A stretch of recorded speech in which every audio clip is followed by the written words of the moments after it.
অসম দৰ্শন আঁচনিৰ অন্তৰ্ভুক্ত ১১৭টা নামঘৰ এই ১১৭টা নামঘৰৰ প্ৰথম পৰ্যায়ৰ আজি 10টা নামঘৰক তেখেতসকলৰ নামত অহা চেক দিয়া হ'ল।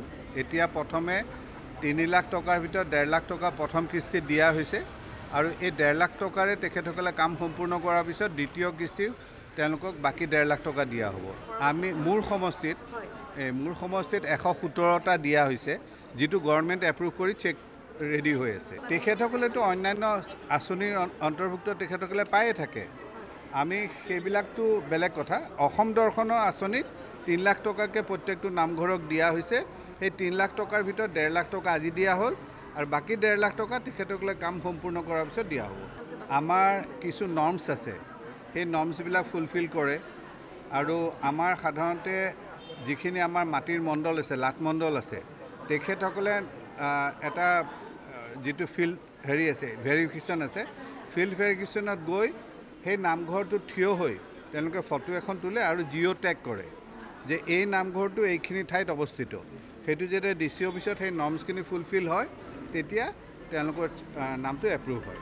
আমি অসম চৰকাৰক বিশেষভাৱে ধন্যবাদ জ্ঞাপন কৰিছোঁ ইমান সুন্দৰ এটা আঁচনি গ্ৰহণ কৰাৰ বাবে, আৰু বিশেষকৈ আমাৰ বিধায়ক শ্ৰীযুত সিদ্ধাৰ্থ ভট্টাচাৰ্যদেৱক, কাৰণ ইমান সুন্দৰকৈ এই আঁচনিটো মানে ফলপ্ৰসূ কৰিছে।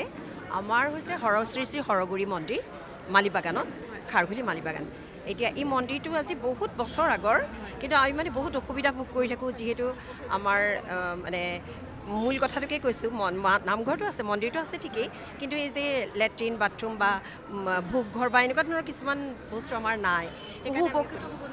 নিশ্চয় উপকৃত হ'ম, আৰু আমাৰ সকলোৰে হৈ পেলাই মই সভাপতি ডক্টৰ পৰিণীতা শৰ্মা বৰদলৈ ধন্যবাদ জ্ঞাপন কৰিছোঁ। আজি আমি প্ৰাথমিক পৰ্যায়ত আমি 10টা নামঘৰক ইয়াত চেক বিতৰণ কৰি শুভাৰম্ভণি কৰিছোঁ।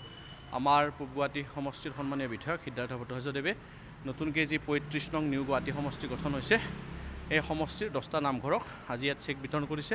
আমাৰ ফাৰ্ষ্ট ফেজত অসমৰ মুখ্যমন্ত্ৰী মহোদয়ে ১১৭টা নামঘৰ ইতিমধ্যে তেখেতে চেংচন দিছে, আৰু আমাৰ বিধায়ক মহোদয়ে প্ৰায় 200তকৈ অধিক নামঘৰ দিছিল। 22খিনি নামঘৰো আমাৰ এইটো যিটো ফাইনেন্সিয়েল ইয়াৰ, এই ফাইনেন্সিয়েল ইয়াৰত 22খিনি নামঘৰো এই অনুদান লাভ কৰিব। আজি 10টা নামঘৰক আমি দিলোঁ, আৰু পৰৱৰ্তী সময়ত পিছত আমি আমাৰ 107টা নামঘৰ থাকি গ'ল, সেইখিনিকো আমি পৰ্যায়ক্ৰমে চেক বিতৰণ কৰিম।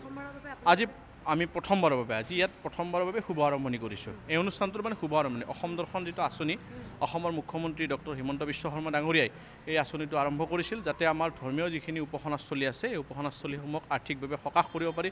বহুতো জৰাজীৰ্ণ নামঘৰ, বহুতো জৰাজীৰ্ণ মন্দিৰ তেনেকুৱা ধৰণৰ বছৰ বছৰ ধৰি পৰি আছিল, আৰু এই আঁচনিৰ জৰিয়তে সেই নামঘৰ বা মন্দিৰসমূহলৈ আনুষ্ঠানিকভাৱে আমাৰ অসম চৰকাৰৰ পৰা আৰ্থিক অনুদান আগবঢ়াই সেই অনুষ্ঠানসমূহ বা সেই উপাসনাস্থলীসমূহ পুনৰ নিৰ্মাণৰ বাবে এটা ব্যৱস্থা হাতত লোৱা হৈছে।